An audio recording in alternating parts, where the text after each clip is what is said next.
İndi isə daha ətraflı. 3 dekabr 2025-ci il tarixində Qərbi Azərbaycanın Urmiya şəhərindəki Durnalar Yuvası stadionunda keçirilən Urmiya Bələdiyyəsi voleybol qarşılaşması zamanı tamaşaçılar tərəfindən Urmi gölünə dəstək şüarları səsləndirilib. Bununla tamaşaçılar gölün acınacaqlı durumuna diqqət çəkməyə çalışıblar. Oyun zamanı gəlin gedək ağlayaq, Urmi gölün dolduraq, Urmi gölü can verir, məclis onun qətlinə fərman verir kimi şüarlar səsləndirilib. Xatırladaq ki, mütəxəssislərin fikrincə Urmi gölünün quruması Güney Azərbaycanda milyonlarla insanın sağlamlığını təhlükə altına atır və bu bölgəni yaşanılmaz hala gətirir.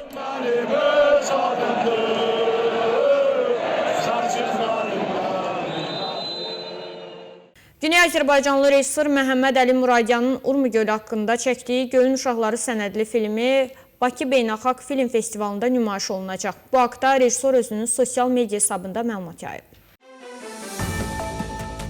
Filmdə Urmi gölünün ekoloji böhranın fəsadlarından insanların, xüsusən uşaqların həyatına necə təsir etdiyindən bəhs olunur. Qeyd olunur ki, bu təkcə ekoloji problem deyil, həm də bölgənin gələcəyi və insanların sağlamlığı ilə birbaşa bağlı təhdiddir.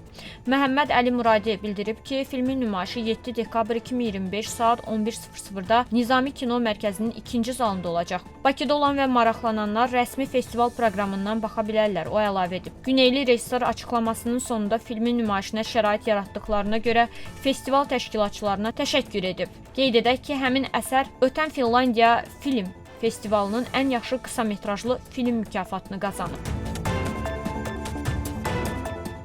Ötən gecə 39 gündür Tehranın evin həbsxanasında aclıq eyləmi keçirən milli fəal və hüquqşünas Tahir Nəgəvinin vəziyyəti ağırlaşdığı üçün həbsxananın tibb məntəqəsinə köçürülüb. Bununla bağlı onun yaxınları məlumat verib.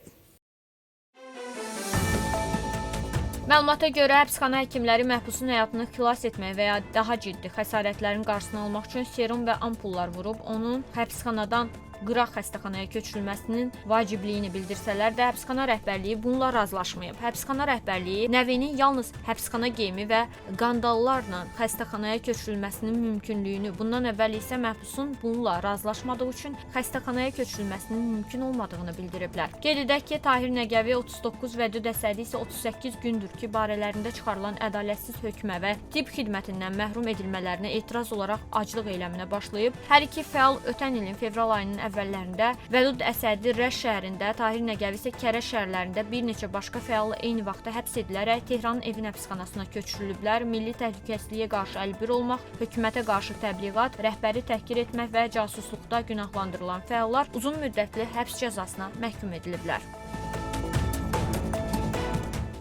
İranın Hörmüzqan əyalətində H3N2 qripindən ilk ölüm baş verib.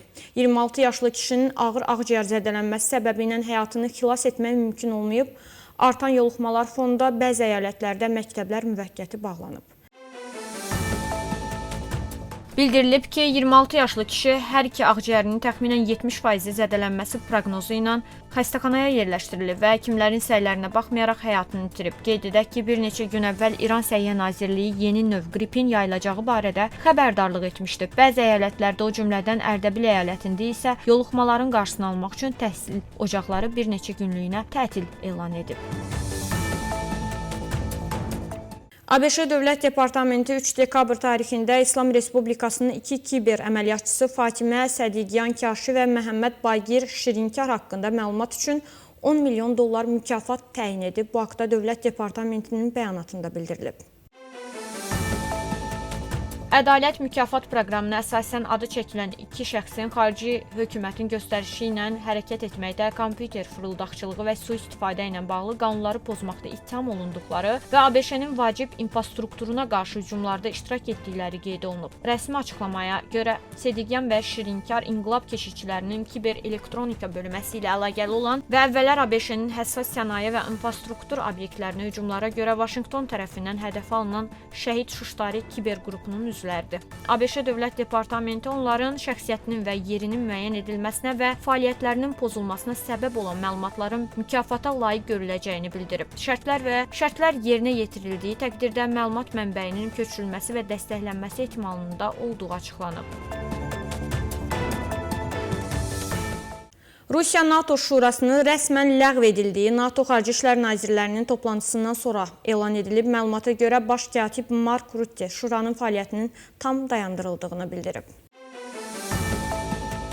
Rusiya-NATO şurası artıq mövcud deyil. Bunu Polşanın Xarici İşlər Naziri Radoslav Sikorski Şimali Atlantik Alyansının Xarici İşlər Nazirlərinin toplantısından sonra bildirib. Onun sözlərinə görə alyansın baş katibi Mark Rutte iclasda şuranın fəaliyyətinin tamamilə dayandırıldığını rəsmən bəyan edib. Nazir bildirib ki, Şura Avropa təhlükəsizliyinin Rusiya ilə birlikdə formalaşdırıla biləcəyinə inanılan dövrdə yaradılmışdı. Lakin hazırki reallıq tam əksini göstərir. Bugün Avropanın təhlükəsizliyi Rusiyaya qarşı qurulur. Qeyd edək ki, Rusiya-NATO şurası 2002-ci ilin mayında İtaliyada təsis olunmuşdu.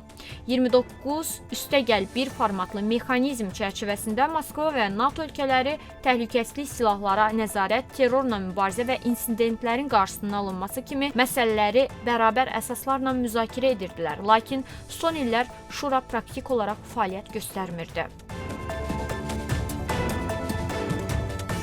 Steve Uykov və Jared Kushner prezident Putinlə kifayət qədər yaxın görüş keçiriblər. Bunu Amerika prezidenti Donald Trump jurnalistlərə açıqlamasında deyib. Onun sözlərinə görə Rusiya-Ukrayna müharibəsi heç bir zaman başlamamalı idi. Amma prezident Putin dünən Jared Kushner və Steve Uykovla çox yaxşı görüş keçirib. Bu görüşdən də nə nəticə çıxarıldığını sizə deyə bilmərəm. Çünki tango üçün 2 nəfər lazımdır, Trump vurğulayıb. Bu saata çatdıracağımız əsas xəbərlər bunlardan ibarət idi. Sağ olun, sağlam qalın.